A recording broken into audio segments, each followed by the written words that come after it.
bekerja sama dengan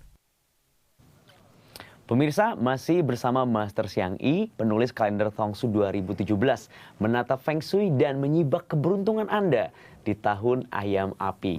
Dan tentunya Anda ingin tahu lebih banyak keberuntungannya untuk tahun depan atau tahun 2017 ya Master ya. Ya.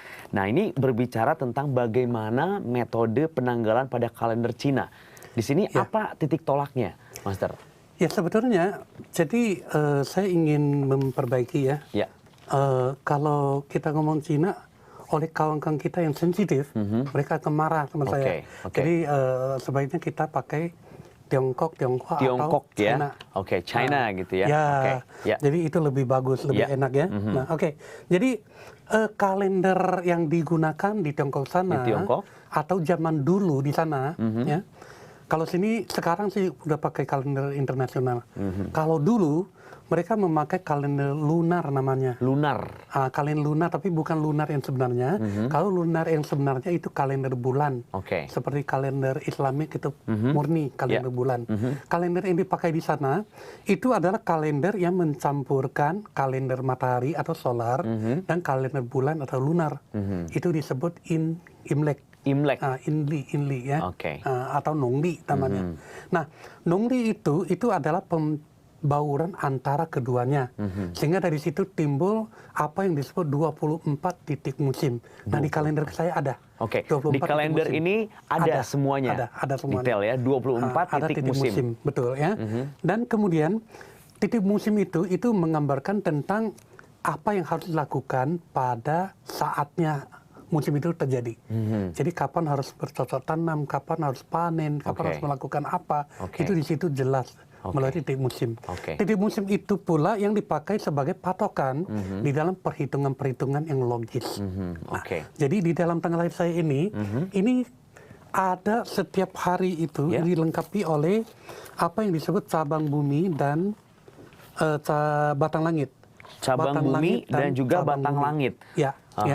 Jadi kalau kita lihat, nah ini adalah batang langit yang di atas, yang di bawah adalah cabang bumi.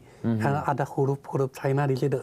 Huruf berkarakter Han. Yang atas itu batang langit, yang bawah adalah cabang bumi. Nah, itu adalah patokan dasar untuk memperkirakan keadaan-keadaan yang akan terjadi, baik di luar manusia atau manusianya.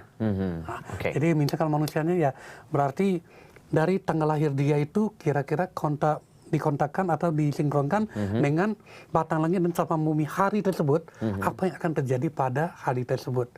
Umumnya kita perhitungkannya itu biasanya adalah per tahun. Baru kalau ada hal penting baru menuju ke bulan.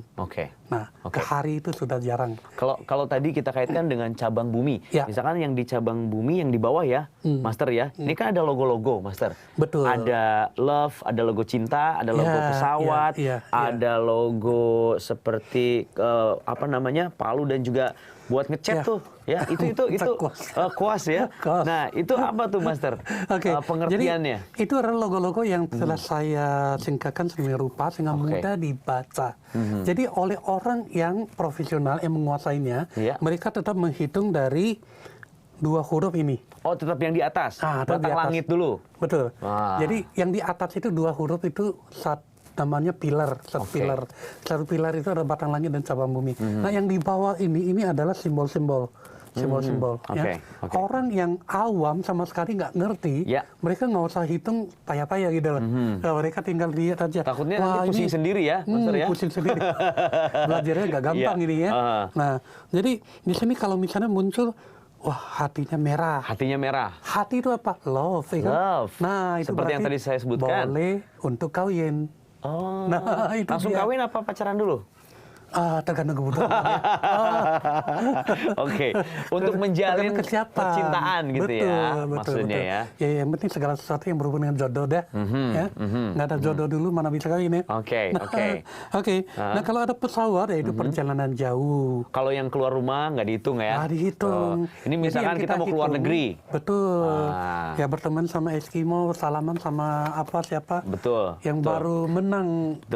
Kalau tadi Palu dan Kuas tuh buat Nah, Membangun rumah. palu adalah bangun rumah, kuas itu cat, ngecat Oke, kembali, jadi ya, itu bisa renovasi. kapan bagusnya untuk kita bisa Betul. membangun rumah Melakukan tempat tinggal kegiatan kita ya? tersebut ya.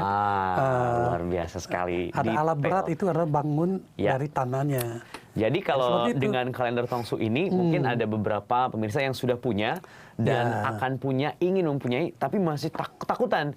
Aduh, keragu kayaknya saya ngerti nggak? Ternyata dengan simbol-simbol yang tadi Master jelaskan, orang awam pun bisa mengerti Gampang langsung. sekali, Ya? benar, ya. Oke, dan sekarang kita berbicara tentang tahun 2016 yang lalu, Master. Ya. Di mana Master Xiang Yi ini juga menulis kalender Tongsu untuk peruntungan di tahun monyet api nih pemirsa. Betul. Secara garis besar apakah ada perbedaan yang cukup signifikan berdasarkan sio ayam dan monyet? Nah, kalau di kalender biasanya Ya. saya tulis tuh agak tersamar. Oke. Jadi saya karena kita takut menimbulkan efek-efek ketakutan di masyarakat. Ya, ada ketakutan ya. Tapi kalau misalnya kita baca dengan teliti, Ya. maka akan timbul apa yang saya siratkan di dalam bahasa itu. Oke. Nah, biasa kalau saya bawakan dalam seminar-seminar, biasanya kalau setiap menjelang pergantian tahun, saya sering dicari oleh bank, gathering, oleh perusahaan-perusahaan segala macam. Ya. Biasanya kalau di situ saya akan berbicara lebih jelas. Oke. Dan saya sempat mengatakan bahwa 2016 pada waktu itu akan ada uang masuk ke Indonesia dalam jumlah besar. Uang besar. Indonesia tak kekurangan uang. Uangnya besar. Waktu 2016? Ya. Jadi sepanjang tahun ini saya terus tunggu apa ya ceritanya. Ternyata nggak muncul-muncul. Tapi menjelang akhir beberapa tahun lalu, beberapa waktu lalu, itu tes amnesti berhasil. Luar biasa.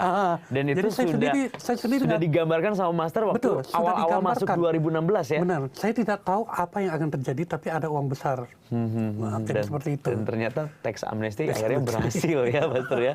Oke, tapi ketika penjelasan tadi yang gambaran Ya. yang memang secara logis untuk seseorang yang dibilang Master ada ketakutan gitu ya. Betul, betul. Itu akhirnya gambaran logis yang bisa menimbulkan efek apa ya, Master, ibaratnya? Optimis.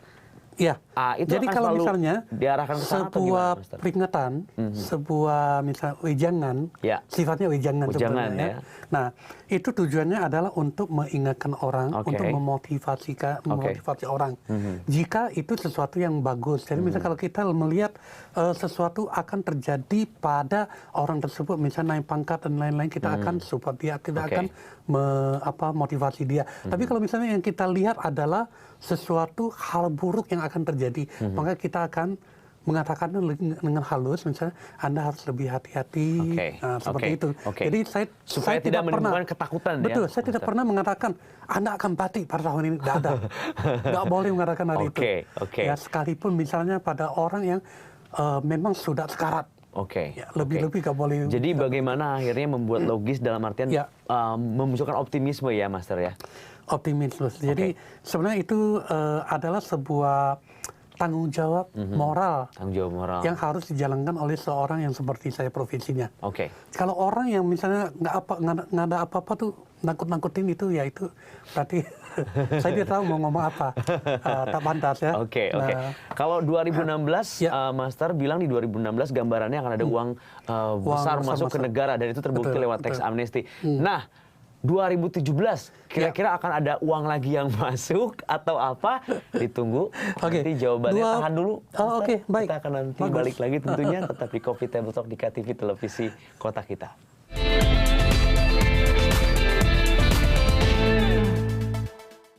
Bekerja sama dengan